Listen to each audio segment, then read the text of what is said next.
Hello students, degree 4th సెమిస్టర్లో BCA students ఎవరైతే ఉన్నారో ఇది వచ్చేసి మనకి మేజర్కి మైనర్కి ఇద్దరికి అయితే ఉంటుందన్నమాట.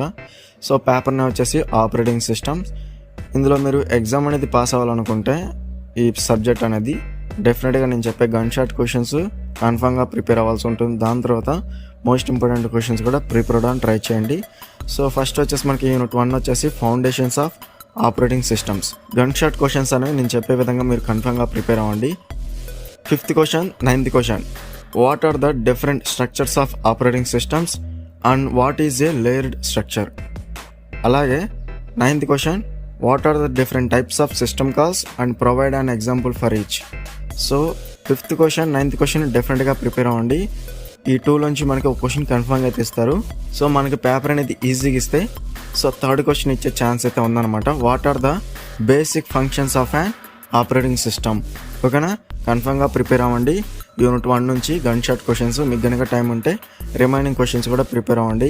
కామన్ సర్వీసెస్, సిస్టమ్ కాల్, అలాగే యూనిక్స్ ఆపరేటింగ్ సిస్టమ్ మీద. ఓకేనా స్టూడెంట్స్, ఇది మనకి long answer questions. Short answer క్వశ్చన్స్లో OS functions, features of Unix operating system. ఓకేనా, ఈ 2 అయితే ప్రిపేర్ ఉండే. దాని తర్వాత మీకు టైం ఉంటే రిమైనింగ్ 2 కూడా ప్రిపేర్ అవ్వడానికి ట్రై చేయండి. Operating system services, system calls. ఓకేనా, ఇది మనకి యూనిట్ 1. నెక్స్ట్ వచ్చేసి యూనిట్ 2 వచ్చేసి process management and scheduling in OS. ఇందులో first question, 5th question, what is the process management in an operating system and why is it important. లేదా 5th question, what is process scheduling and why is it necessary in an operating system. So 2 topics ఉంటాయి మనకి unit 2లో, process management, scheduling in OS. So paper అనేది ఈజీగా ఇస్తే first question, 5th question నుంచి ఒక question కన్ఫర్మ్గా ఇస్తారు. దాని తర్వాత మనకి most important gun shot question వచ్చేసి 3rd క్వశ్చన్ అనమాట. What are the basic operations that can be performed on processes such as process creation and process termination. So కన్ఫర్మ్గా 3rd క్వశ్చన్ అనేది డెఫినెట్గా ప్రిపేర్ అవ్వాల్సి ఉంటుంది.